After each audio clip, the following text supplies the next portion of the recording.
இருக்கின்றன. ஒவ்வொரு மாவட்டத்திலும் பதிவாகியுள்ள அந்த வாக்குகளை இப்போது நாம் பார்க்கலாம். கன்னியாகுமரியில் 75.57%, கரூரில் 92.48%, கரூரில் தான் மிக அதிகபட்சமாக 92.48%, கிருஷ்ணகிரியில் 84.92%, மதுரையில் 80.43%, மயிலாடுதுறையில் 81.70% வாக்குகள் பதிவாகி இருப்பதாக இறுதி கட்ட வாக்குகள் பதிவாகி நிறைவடைந்த பிறகு 6 மணியில் நிறைவடைந்த பிறகு அறிவிக்கப்பட்டிருக்கின்றன. இதே போல டெல்டா மாவட்டமான நாகப்பட்டினத்தில் 85.79%, நாமக்கல் மாவட்டத்தில் 89.63%, பெரம்பலூரில் 85.40%, புதுக்கோட்டையில் 83.64%, ராமநாதபுரத்தில் 76.50% வாக்குகள் பதிவாகி இருக்கின்றன. இறுதிக்கட்ட வாக்குப்பதிவு நிலவரத்தின்படி ராணிப்பேட்டையில் 89.10%, சேலம் மாவட்டத்தில் 90.42%, சிவகங்கை மாவட்டத்தில் 76.30%, தென்காசி மாவட்டத்தில் 81.97%, டெல்டா மாவட்டமான தஞ்சாவூரில் 80.24% வாக்குகள் பதிவாகி இருக்கின்றன. இறுதிக்கட்ட வாக்கு பதிவு நிலவரத்தை பார்த்துக் கொண்டிருக்கிறோம். ஒட்டுமொத்தமாக 84.73% வாக்குகள் பதிவாகி உள்ள சூழ்நிலையில் அரியலூரில் 86.02% வாக்குகள் பதிவாகி இருக்கின்றன. செங்கல்பட்டு மாவட்டத்தில் 84.64%, சென்னையில் 16 சட்டமன்ற தொகுதிகளிலும் 83.39% வாக்குகளும் பதிவாகி இருக்கின்றன. கோயம்புத்தூரில் 84.56%, கடலூரில் 84.88% வாக்குகளும் பதிவாகி இருக்கின்றன. வாக்குப்பதிவு நிறைவு தினத்தன்று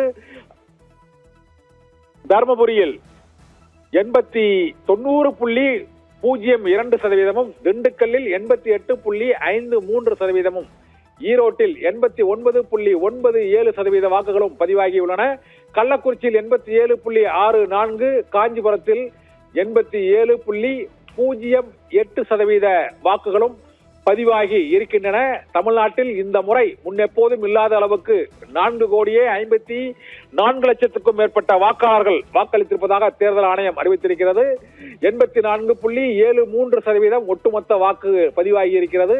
நீலகிரி மாவட்டத்தில் 78.70%, தேனியில் 81.12%, திருவள்ளூர் மாவட்டத்தில் 83.39% வாக்குகள், திருவாரூரில் 83.29% வாக்குகள், தூத்துக்குடியில் 80.31% வாக்குகள் பதிவாகி இருப்பதாக தேர்தல் ஆணையம் அதிகாரப்பூர்வமாக அறிவிக்கப்பட்டிருக்கிறது.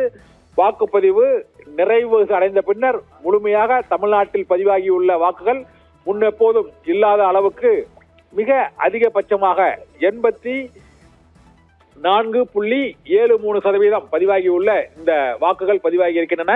இந்த வாக்குகளில் உள்ள இந்த மின்னணு வாக்குப்பதிவு இயந்திரங்கள் அனைத்தும் அந்தந்த வாக்குப்பதிவு மையங்களிலிருந்து சீல் வைக்கப்பட்டு இப்பொழுது வாக்கு எண்ணும் மையங்களுக்கு பலத்த பாதுகாப்புடன் கொண்டு செல்லப்பட்டுள்ளன.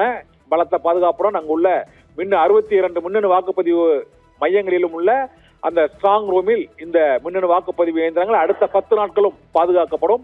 11 நாட்களுக்கு பிறகு மே 4ஆம் தேதி அந்த வாக்கு எண்ணும் மையங்களில் வாக்குகள் எண்ணும் பணி தொடங்கும்.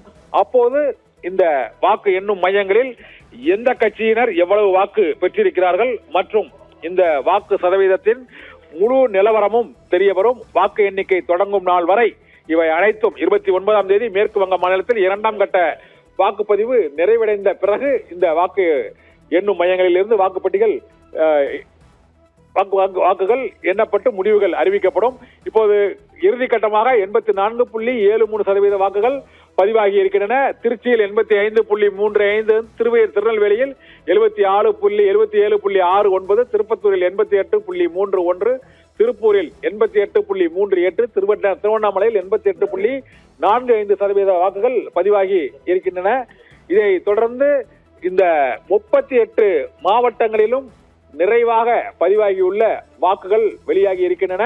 வேலூரில் 88.23%, விழுப்புரத்தில் 88.16%, விருதுநகர் மாவட்டத்தில் 84.50% வாக்குகள் பதிவாகி இருக்கின்றன. ஒட்டுமொத்தமாக கொங்கு மண்டலமான மேற்கு மண்டலத்தில் கோவை, கரூர், நாமக்கல், உள்ளிட்ட ஈரோடு உள்ளிட்ட மண்டலங்களில் அதிகபட்சமாக வாக்குகள் பதிவாகி இருக்கின்றன. தென் மாவட்டங்களில் மிதமான வாக்குப்பதிவு. கன்னியாகுமரியில் இன்று பதிவான வாக்குகளில் குறைவான வாக்குகள் அங்கு பதிவாகி இருக்கின்றன. கரூர் மாவட்டத்தில் அதிகபட்சமான வாக்குகள் பதிவாகி இருக்கின்றன. வாக்கு எண்ணிக்கை மே 4ஆம் தேதி 62 மின்னணு வாக்குப்பதிவு இயந்திரங்களின் ஸ்ட்ராங் ரூமில் திறக்கப்பட்டு இந்த வாக்கு எண்ணும் மையங்களில் வாக்குகள் எண்ணப்படும் என அறிவிக்கப்பட்டிருக்கிறது.